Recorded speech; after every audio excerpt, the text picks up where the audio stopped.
Yeah, this DJ Win checking in. Another episode of Win or Lose TV. Got my co-host in the building, man. E, what's good?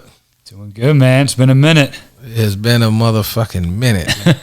Got my dog Auto Bands in the building, man. What's up? Yeah. What's good with you, man? Man, just grinding, trying to get to the top. You know? Yeah, how was that trip making it across the way, man? Man, I looked at the GPS. It said 3 hours and a half. I'm like, it's before now. Yeah, it's a little slider. Yeah, this outside of Tampa, a little bit outside of the area. You know, got a little office space. But it was beautiful though, coming up, seeing all the cows and all that stuff. So all the cows, y'all must have came on a country road. We did. We came from Brevard. You know? Oh yeah, okay. So y'all came that way. So y'all ain't go to Tampa first, then come here. No, we came straight here. Okay, that's what's up, man.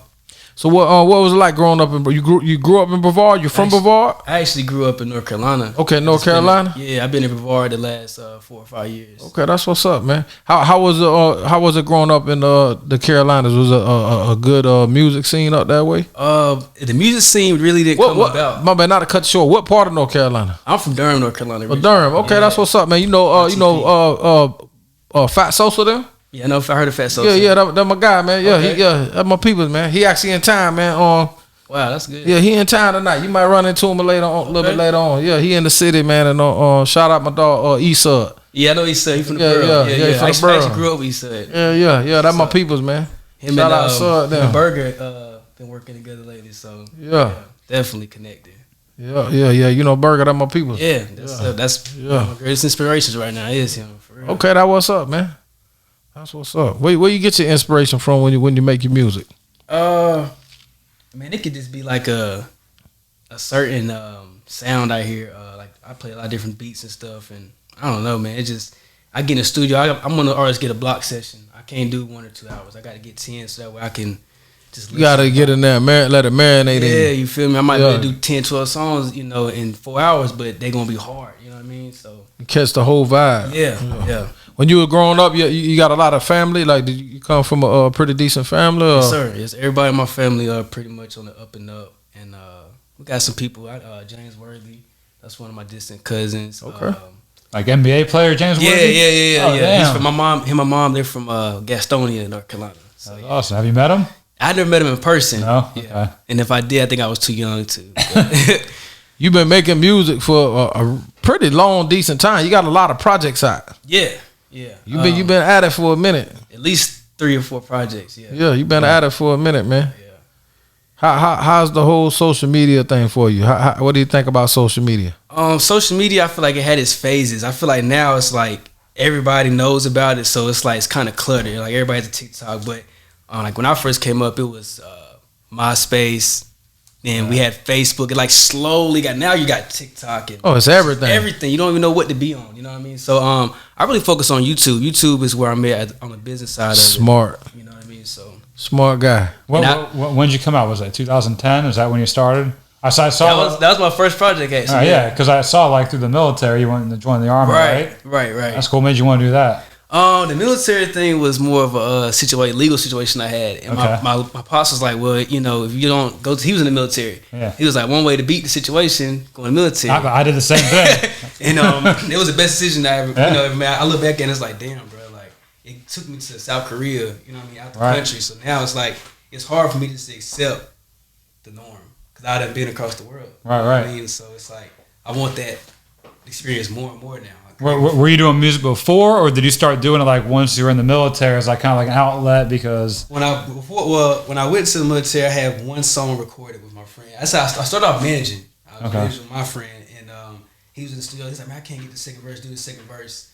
So I did the second verse for him, and I heard myself, and I was like, okay, I see what this hype is about now. And from there, I think maybe 2 months later, I left for basic training.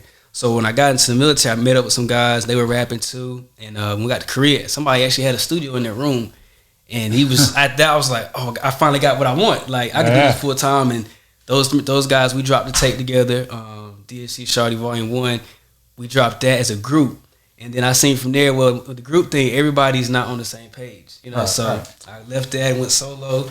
Sometimes it's kind of hard to get everybody when you're in a group to work together on the same page. Yeah, definitely. I noticed you had a bunch of different name changes.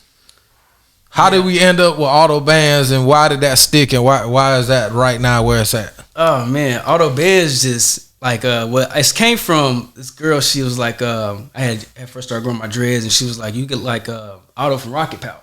Okay. And I thought about it. I went and looked at the picture, and I was like, okay, that's just pretty tough. So I got the whole skateboard thing. I was like, the Adventures of Otto Bands. I was like, the project that never got released, but it was one I had planned, and that's how Otto Bands actually stuck. And she's helped me actually realize, like, now we go anywhere, auto insurance, auto zone. I'm like, damn, this name is actually a brand. It's not just a rap name no more. Right. So that's why it stuck. But before then, I was DJ. What, not DJ? Yeah, DJ Young Gunner. I was actually kind of like doing mixtapes and stuff like that. So you basically you managed. You done did a little DJing, everything. Yeah, doing the music. So kind of like you sound like you got a jack of all trades. Yeah, she's right. I like the name. It's a catchy name. I like. Yeah, definitely. I don't know. Yeah, it is catchy. Yeah, it's different. It's unique. Yeah, sure. And then it was Fly Band because I've always been the type to wear really good sneakers, 95 Air Max, Jordans, stuff like that. But I'll be in some sweatpants and a white tee. Yeah. I'll be in the store hustling CDs. So I got the Fly Band, which stands for Fly Bum Ass Nigga. So it was like a B.A.N. And then I got tired of that N word so much. So I was like, I got to get away from that. That's not marketable. You know what I mean? Right. So that's all the bands came, and I was like, I'm not going to change from that. And that's what it's been since then. So, what's the most favorite pair of shoes you got? Favorite pair? Yeah, the most out of all, like. Oh man, I love 95 Air Max, man. Gucci Man had a line. It was like 95 Air Max, dope, man. And ever since then, I was just like, okay, gotta have 95 Air Max if I want to stand out. But right now, I've been taking up Vans. I've been out in Cali. Okay. And I like Vans. I got a bunch of them. They don't care about Jordans in California. So when I went out there, I was like, that's a cheap shoe. And I can market that. So I was like, yeah, let's go with the Vans. Like, yeah, I like Vans. I'll be busting them. I got quite a few pair, man. Okay. Yeah, I'll be rocking them. Vans, you can create them too online. Yeah, you can. Yeah. I went to New York City, and to me, it's the biggest store I've been. It's like 2-story in Times Square, and you go down there, you get on the computer, and you can straight customize it any way you want, man, and order them right then and there. That's nice. I haven't seen that. Yeah, you got to go to New York City. Yeah. Check it out, man. Go to the Van store when you're there, man. Yeah, man. So let me ask you this: all the years and all the multiple different hats that you've worn, from artist, DJ, manager, and different things like that. Any advice for the people out there listening? Advice, definitely. Don't second guess yourself. If you got an idea or a song, or if you believe in, say, one of your friends rapping, it don't have to be you. If you believe in them, just believe in them. And a lot of people don't understand, like you said about social media, just sharing a video or a post, like, that's everything to an artist. And when we see friends, you see your friends not sharing the stuff, don't get distracted, because everybody's not going to be into it like you are. And that was my problem. I used to take it real offensive. I'm like, damn, this dude say he ride with me, he didn't even share my song. My dad was like, don't worry about them, just do you, and you'll get a lot further. And literally, I've got a lot further by myself, and just worrying about myself. Yeah, I always tell people to just try to stay authentic, man. It's these days it's just crazy how many people just try to like inbox you and try to sell you all these different dreams. Like, we got this going on and that going on. We can make your views go up and stuff like that. It's just crazy. I always try to tell people, and then a lot of people try to buy into that because they always trying to beat the algorithm to get their stuff seen more, which I understand that. But at the end of the day, I always tell people, just be authentic, keep working hard, and your time is your time. Yeah. When it's meant for you to be hot and it's meant for you to have a buzz from putting all the hard work in, it'll happen. Right. You get what I'm saying? So I always try to tell people, just be authentic. Be your authentic self, man. You were just saying that about Jelly Roll. Yep, definitely. You've been around for... Oh, yeah. Jelly Roll been around 20-some years, man. Started listening to him in the late 90s, man. And now he killing it. Taking off. Man. Yeah, man. Shout out to everybody out there. If you're out there chasing your dream, just keep going, man. Stay authentic and just do your thing. So what's your favorite style of music to make? Do you have a certain style you like? I'm really in the trap with it. So a lot of my music is very trappy, a lot of grind. Mm-hmm. And, when I say trap, it don't have to, a lot of people automatically go to, drugs and stuff. It don't have to be that. Trap could be your 9 to 5. Wherever you get your money at, you know what I mean? So a lot of my music, I'm going to inspire you. When you hear my music, you're going to want to get some money when you finish. You're going to be like, oh, that dude real, he authentic, and he got multiple personalities. Like, you can't just put me in, like, I could do any, I'm like the baby with it, you know what I'm saying? I could do any song from pop to rap. And I like pop music. I actually want to make a pop, kind of album EP type. How was the come up in the Carolinas, or when the baby was coming up? Did y'all like see it happening? Like how was that? Oh yeah, he the baby was actually one of those artists that a lot of shows I did with him and DJ Chuck T. I don't know if you know DJ Chuck T. Oh yeah. I know Chuck T. He really influenced my career. Yeah, Chuck T. OG Boss Tech from South Carolina. Okay, yeah, my dog DJ Effect, Canyon Bang. I don't know if you know them. I ain't heard of them. Them boys they through the Carolinas. Yeah, you know I've been in the game for a minute. I know, man. I'm a big fan of you, man. Okay, like, I appreciate that, bro. Big fan of DJ Win. Like I said, I know Burger, and he pointed me to you. Okay, that's what's up. We're from the not same neighborhood. You know, I grew up in North Carolina, but when I moved to Melbourne, he was on my back street. Oh, okay, so I used that's to run what's him up. at the store selling seeds all the time, and he was like, "You need to fuck with Win." I'm like, "All right, cool, I'm gonna do it." Yeah, shout out my dog Burger, man. He a real solid person, man. Yeah. And did I just tell me that Super Bowl performance or the Super Bowl or something to the Super Bowl or no? Oh, I had a Super Bowl performance. Was it last year? Well, the last 2 years because it was in Tampa. No, it was in Miami. It was Tampa this past year. Miami last year, and then it was Tampa this year. So like I told my publicist, I was like, if you live in Florida, you have to be at the Super Bowl. Like whether you're at the game, you just got to be there. So I was there both years, performed with Too Hot Radio both times. And it was just a good atmosphere. I mean, it made you feel like you know, a part of something. So I'm sure. I mean, performing in front of all those people, that's insane. And it wasn't, you know, what a lot of people thought. They were thinking it was going to be the game Super Bowl. You know what I mean? It was like the pre-parties to the Super Bowl. Still, a lot of people, all those people, the energy. Exactly. Exactly. That's pretty nice accomplishment in itself right there. Not too many people can say that. They got to go experience something like that. What keeps you motivated, man? My kids, man. I got 2 kids. They're really great inspirations. I put them in the studio early on. They love making music. So I just wanted to always show them, like, you know, I know you can go to school and do all that stuff, but you got to get these trades in life. You know, I want my kids to pick up DJing early, you know, so that way they always have a hustle, you know. So my inspiration is just basically, you know, making sure that they have a good blueprint to follow, you know. Okay, this is the question we both been wanting to ask you. All right. How the hell did you make it on divorce court? Yes. You see that? What the hell? How? What we want to know? All the details, because I never met anyone that's been on that. I want to know everything about it. Yeah, is it real? What was the outcome? Yeah, no everything, man. We want to know, like that situation. It was like I got to feel what being in Hollywood was all about. It's basically you tell them, like my girlfriend at the time, she wrote the lady, the judge or whatever. Okay. And I came home from work one day. She was like, "Yo, you wanna go in divorce court?" I was like, "The TV show?" I was like, I rap. I'm like, I could probably use that publicity or whatever. So we did it, but y'all were cool, right? You and your girl were cool. Before. This story is good. We were cool. Oh yeah, before. we gotta hear this. Come on, gosh. So for like 3 months, I'm talking to these producers. They're getting my story, they're getting her story. So finally, they fly us out there. They pay you like $1,000 to go out there and take care of your flight. So we fly out there. We go over the pilot. So I'm like, I'm cool. What they gonna discuss? Man, the next morning, not only was we the first couple, it was probably like 16 couples there that shot that day. We were the first couple at 8 in the morning to go live. So here we are, first thing in the morning, and the first question she asked me is something that we ain't discussed. So I'm like, oh, this is that Hollywood shit. I see what they talking about. They flipped it on me. They made me seem like the worst person in the world. Bro. I was so mad at my girl when I left there. Like, and it was smart. They're smart because when you leave there, they put you in 2 separate cabs and send you straight to the airport.